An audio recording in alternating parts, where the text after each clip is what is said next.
अस्सलाम नाज़रीन, आप देख रहे हैं J11 न्यूज़ चैनल। आइए देखते हैं आज की अहम खबर। మార్కెట్ చైర్మన్ గారికి, మా మున్సిపల్ చైర్మన్ గారికి, అదేవిధంగా మా కాంగ్రెస్ పార్టీ మండల అధ్యక్షుడికి, మా కాంగ్రెస్ పార్టీ నాయకులకు అందరికీ ప్రత్యేకంగా ధన్యవాదాలు. ఇక్కడ విచ్చేసిన మహిళలకు, గ్రామాల నుంచి వచ్చిన ప్రతి ఒక్కరికి పేరు పేరున ధన్యవాదాలు. ప్రత్యేకంగా మీడియా మిత్రులకి అందరికీ, ప్రింట్ అండ్ ఎలక్ట్రానిక్ మీడియా మిత్రులకు అందరికీ ప్రత్యేకంగా ధన్యవాదాలు. ఈరోజు చాలా మంచి రోజుగా భావిస్తున్నాను. ఈరోజు రేషన్ కార్డు పంపిణీ ఒకటే కాకుండా ఎన్నో సంవత్సరాలుగా ఉదండపూర్ వాసులకి ఈరోజు వారికి R&R ప్యాకేజ్ అమౌంట్ వచ్చింది. అదే కాకుండా నిన్న సీఎం ఆఫీస్ నుంచి ఫోన్ కూడా మాకు రావడం జరిగింది. ఇంకా 200 కోట్ల రూపాయలు 10 రోజుల్లో మీకు ఇస్తాము, అవార్డు ఉదండపూర్ కూడా తొందరగా రెడీ చేసుకోవాలని చెప్పడం జరిగింది. అందుకే ఈరోజు మంచిస్తున్నామని చెప్పి కూడా మీకు తెలియజేస్తాను. ఇదే కాకుండా రేషన్ కార్డు గురించి, రేషన్ కార్డు గత పాలకులు 10 సంవత్సరాల్లో కోడలు వచ్చినా కానీ రేషన్ కార్డు ఒక అడిషన్ కావాలంటే కూడా ఒక పని జరగలేదు. కొత్త రేషన్ కార్డు రాలేదు. ఈరోజు సీఎం రేవంత్ రెడ్డి గారి ఆధ్వర్యంలో మన ప్రజా పాలనలో కాంగ్రెస్ ప్రభుత్వంలో ఈరోజు జడ్చర్ల నియోజకవర్గంలో దాదాపు 4686 రేషన్ కార్డు, కొత్త రేషన్ కార్డు వచ్చినాయని చెప్పి కూడా తెలియజేస్తాను. అది కూడా ఈ 5 మండలాలు, మన ఊరుకొండ మండలంలో అక్కడ ఒక 153 కొత్త రేషన్ కార్డులు. ఇదే కాకుండా అడిషన్లు దాదాపు, అంటే కోడలు వచ్చినా కానీ, పిల్లలు పెద్దగైనా కానీ వాళ్ళ పేర్లు కానీ, పిల్లల పేర్లు యాడ్ చేయాలన్నా కానీ వాళ్ళకి దాదాపు 20,692 ఏమో ఈ 5 మండలాల అడిషన్లు జరిగినాయి. అదే విధంగా 1300 అడిషన్లు దాదాపు ఊరుకొండ మండలంలో జరిగినాయి. అంటే ఈ ప్రక్రియ ఇంతటితో ఆగిపోదు. ఎవరైనా కానీ మీరు కొత్త రేషన్ కార్డు కావాలంటే మీరు అప్లికేషన్ ఆన్లైన్లో పెట్టుకోవచ్చు, ఎంక్వైరీ జరుగుతుంది, కొత్త రేషన్ కార్డు ఇస్తాము. ఇంతటితో ఆగిపోదని చెప్పి కూడా మీకు తెలియజేస్తున్నాను. ఈ 1వ తారీఖు మళ్ళీ సన్నబియ్యం 3 నెలల కోసము ఈ 1వ తారీఖు నుండి మళ్ళీ మీకు సన్నబియ్యం ఇవ్వబోతున్నాం అని చెప్పి కూడా తెలియజేస్తాం. ఆ రోజు ఎలక్షన్ ముందు మేము మీ దగ్గరకు వచ్చినప్పుడు సన్నబియ్యం ఇస్తామని చెప్పి కూడా చెప్పడం జరిగింది. దాని తర్వాత గెలిచిన తర్వాత ఒక గ్రామానికి పోతే ఒక పెద్దామ నన్ను అడిగింది, మీ సన్నబియ్యం ఎప్పుడు వస్తుంది, ఈ దొడ్డు బియ్యం ఏమో అమ్ముకుంటున్నాము, తినలేకపోతున్నాము అని చెప్తే నాకు మా సీఎం గారి పైన నమ్మకం ఉన్నది, ఖచ్చితంగా ఇది అమలు అవుతుంది.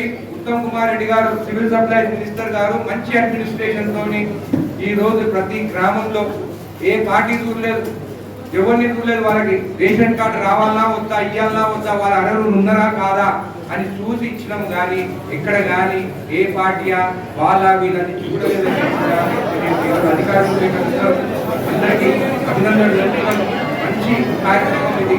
ప్రతి గ్రామంలో సర్వే చేసిన పెండింగ్ ఉన్నాయి, అవి కూడా త్వరలోనే కంప్లీట్ చేయాలి. ఎందుకంటే 1వ తారీఖు వారు రేషన్ వస్తుంది, 20 పెండింగ్ ఉంటే నాకు చెప్పండి, డిఎస్ఓ గారితో మాట్లాడే అవన్నీ కూడా అప్రూవ్ చేయించుకునేది కూడా మీకు తెలియజేస్తున్నాను. ఇదే కాకుండా ఎంఆర్ఓ గారు కళ్యాణ లక్ష్మి గురించి దాదాపు చర్చల మండలానికి రాజీవ్ ముబారక్ కళ్యాణ లక్ష్మి మా హయాంలో 4,59 లక్షల రూపాయల దాకా చెక్కులు పంపిణీ కూడా చేసుకోవాల్సి.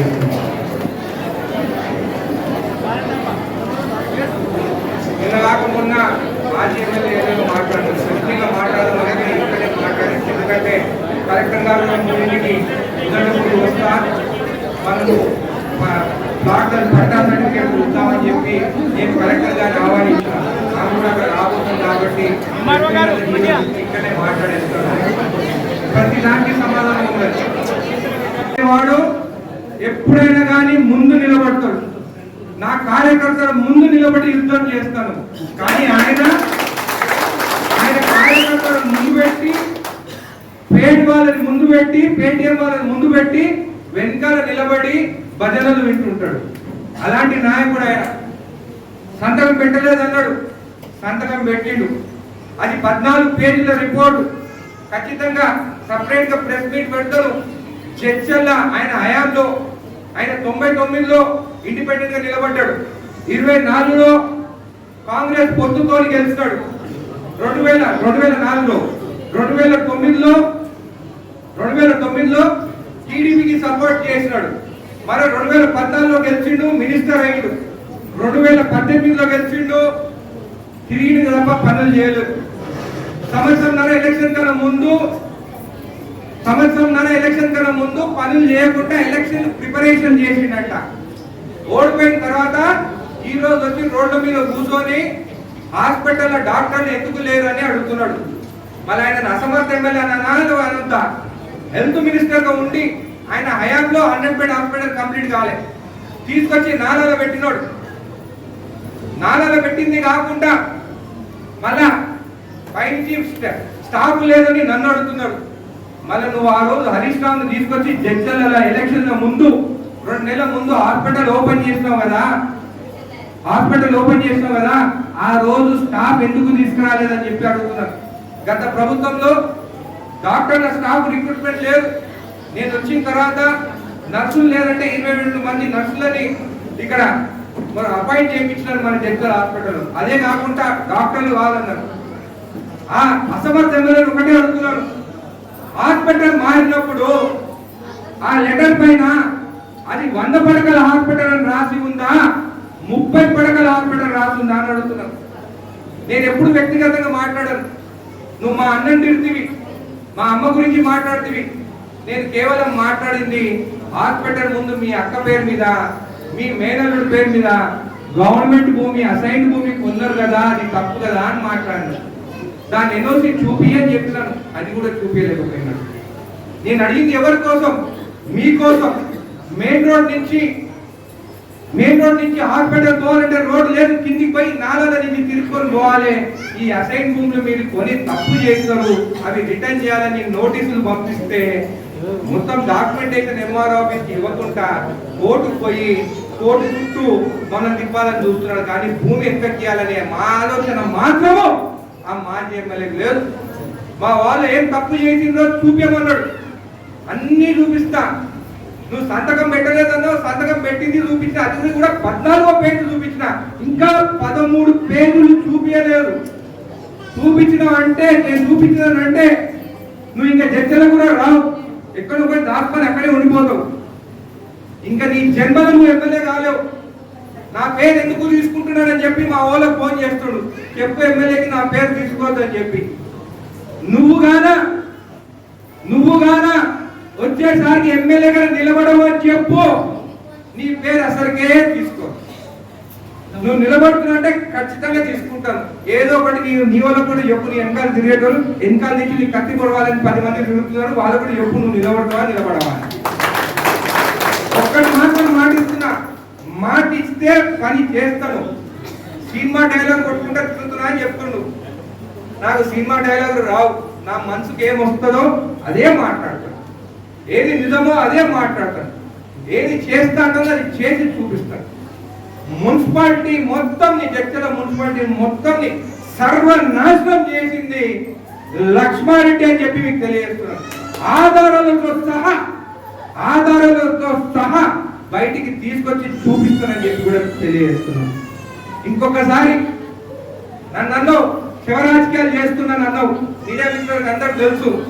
మనం నువ్వు ఏం చేసినావు, నీ సంతకం చూపించగానే పోయి రోడ్డు మీద కూర్చుంటి. నేను ఆ రోజు కూర్చుంటే నా పైన కేసు బుక్ చేపిస్తుంది, కానీ ఈ రోజు నువ్వు కూర్చుంటే నీ పైన నేను కేసు బుక్ చేయలేదు. ఎందుకంటే ఒక ఆయన చనిపోయింది, అక్కడ తప్పు జరిగింది గాంధీ హాస్పిటల్లో, నేను ఒప్పుకుంటున్నాను. దానిపైన చర్యలు తీసుకోవాలని చెప్పి మినిస్టర్ చెప్పి చర్యలు తీసుకోమని చెప్పినాను. నీలాగా అసమర్థత కాదు నాది, తప్పుంటే తప్పని చెప్తానని చెప్పి కూడా మీకు తెలియజేస్తున్నాను. ఒక్కొక్కసారి నా కుటుంబ సభ్యుల మీద ఎవరైనా మాట్లాడితే మాత్రము ఊరుకునే లేదని చెప్తున్నా. అమ్మా, రేషన్ కార్డు వచ్చినాయి, ఇంద్రమైంది వచ్చినాయి, మీకు బేస్మెంట్ కంప్లీట్ కాగానే 1,00,000 రూపాయలు మీ అకౌంట్ లో పడిపోతాయి. ఎవరికి ₹1 లంచం ఇవ్వాల్సిన అవసరం లేదు. డబుల్ బెడ్రూమ్ అక్కడ 2-2 లక్షల రూపాయలు తీసుకొని అక్కడ ఇండ్లు కబ్జాలు చేస్తారు. ఇదే మాజీ ఎమ్మెల్యే ఓనన్న బయటికి తీసుకుంటే వస్తే పెట్రోల్ పోసుకోమని చెప్పిండు. ఆధారాలు కూడా ఎవరి ముందు మాట్లాడినారో. ఇంత నీచ రాజకీయాలు చేస్తున్నావు లక్ష్మారెడ్డి గారు, ఒక మంత్రిగా చేస్తావు. పెట్రోల్ పోసుకోమని చెప్తావు నువ్వు, పెట్రోల్ పోసుకొని చచ్చిపోమని చెప్తావు నువ్వు, తప్పు కాదా?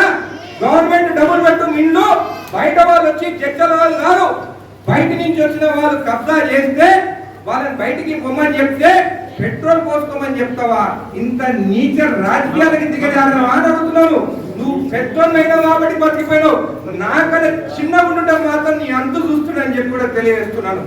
నాకు సంస్కారం ఉన్నది, చదువుకోని నువ్వు ఎన్ని మాటలు తిట్టినా నేను ఒక మాట అంటలేను, కానీ ఇలాంటి నీచ రాజకీయాలు చేయొద్దని చెప్పి తెలియజేస్తున్నాను. మొత్తం చర్చల ప్రజలను అడుగుతున్నాను. బయట వాళ్ళు ఇల్లు తీసుకున్నారు 2 లక్షలు ఇచ్చి, వాళ్ళ అర్హత కూడా కాదు వాళ్ళకి ఇల్లు ఇచ్చేదానికి. దాంట్లో కేవలం 126 మంది ఉన్నారు, వాళ్ళకి నిజంగా ఇల్లు లేవు.